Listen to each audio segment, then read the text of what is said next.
Ako si Nika Panaligan, dispatcher dito sa Paseo Center, 26 years old, may 3 anak.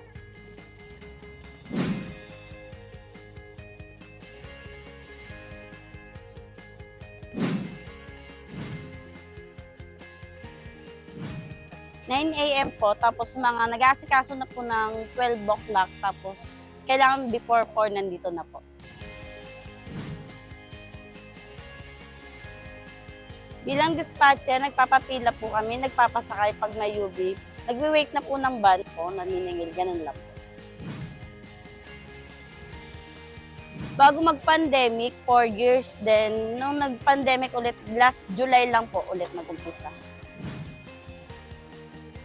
Minsan 800 in 4 hours. May daily kami, tapos depende sa driver kung magbibigay po o hindi.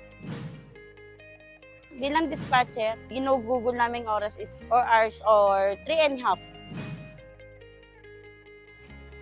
Required po kasi sa amin nakasalalay yung biyahe po nila pa uwi. Kahit bumagyo, umaraw, andito po kami. Sapat naman po sa pang-araw-araw para sa mga anak, ganun.